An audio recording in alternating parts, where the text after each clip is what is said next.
переводчик для вас. Апелляциялық сотқа Егенбердиевтер отбасы мен сотталушылардың туыстары түгел жиналды.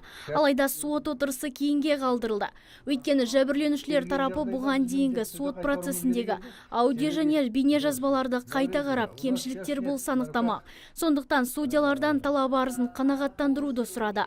Ал сотталушылардың тарапы болса сот процесін тездетіп өткізуді талап етті.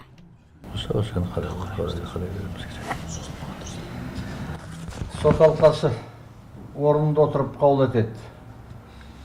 Іс бойынша жәбірленуші Егенбердиевтің, оның өкілдерінің талап тілегі қанағаттандырылсын деп табады. Бұлардың құқықтарын бұзуға болмайды. Заңда көзделген құқықтары бар, міндетті түрде сот бірінші саты сотының протоколымен толық танысу керек. Оған ескертпелер беру құқығы бар.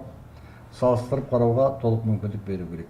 Нақтырақ айтар болсақ, сотталушы Асыл Нұрділдаев кісі өлтіріп қару қолданған үшін 17 жылға бас бостандығынан айырылған. Ал 25 жасар Қуат Көпбай, Бақытжан Шажалы және Жандос Шәріпбекұлы 6 жылға темір торға жабылған.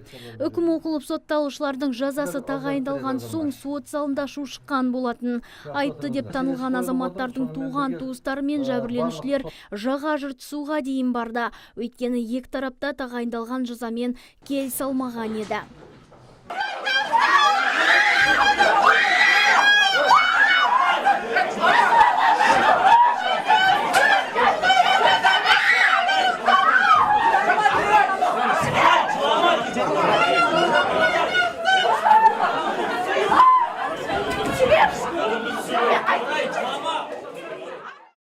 Қанды оқиға 2016 жылы 16 қазан күні таңғы сағат 4:00 шамасында Пандора клубында атыс орын алып, 23 жасар азамат қайтыс болған еді.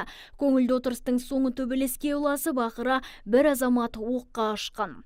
Нұргүл Жолымбетова, Талғат Қырғызалиев, Абзал Турабеков, ТВК телеарнасы.